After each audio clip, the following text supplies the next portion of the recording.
birthday to you. Happy birthday to you. Happy birthday, happy birthday. Happy birthday to you.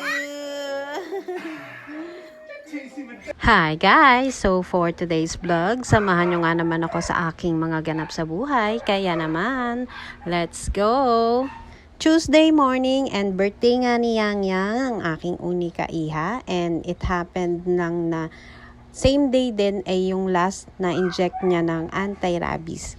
Syempre, before anything else, first things first, ay si Kuya Basil munang ihahatid natin sa school. And then, sinabay natin yung Koreano namin na kapitbahay, si Kuya Sion, yung kalaro ni Bianca, boyfriend ni Bianca. Actually, dalawa sila na boyfriend ni Bianca, si Sion and si Benok. Pero sabi ni Yang Yang, friends lang daw sila. O diba, siya pa yung choosy. Pero siguro naaalala niya yung dating sinasabi ni daddy, yung daddy niya, na paglaki niya, hindi siya mag-aasawa, hindi siya magbo-boyfriend, kundi magmamadre. So, we're on our way na sa hospital. Bale, pang third times na namin nabalik ngayon and pang last na ni Yang Yang sa wakas. Kasi nakagat siya ng pusa and hindi naman siya ligaw, bali alaga din ng anak ko. And hindi naman porket alaga mo, kampante ka na hindi na siya paturukan ng anti-rabies kasi syempre mahirap na. So, andito na nga kami sa Korea Philippines Friendship Hospital. Bali, dito din nakakonfine si nanay, yung mother-in-law ko. Kaya after ng inject ni Yang Yang, balak namin dumalaw sa kanya para makita naman niya yung birthday girl namin.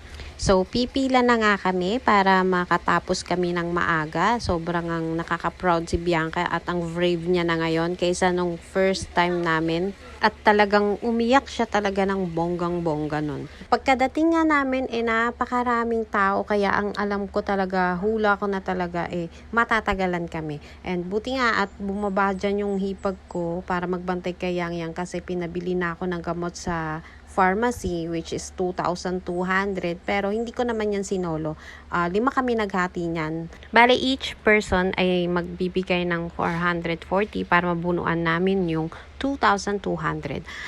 At dahil nga solo parent tayo at tayo lang ang mag-isa nagtataguyod sa pamilya natin at sa mga anak, kung saan tayo makakatipid, maging practical tayo. Huwag tayong magpabida-bida na kaya natin magpa-private kasi bawat sentimo ay napakahalaga sa isang single mother. At ayan na nga, nakapila na nga kami. Ang sabi nga ng ibang tao, ang galing daw ni Yang Yang at napaka-brave niya, hindi siya umiiyak. Nakangiti pa siya unlike sa ibang bata na umiiyak doon, hindi siya nahahawa. So, ay pagkatapos niyan, badalaw na nga kami kay nanay ng saglit na saglit lang dahil nga may pasok pa si Yang Yang and may exam din. So, that's it for today's vlog muna.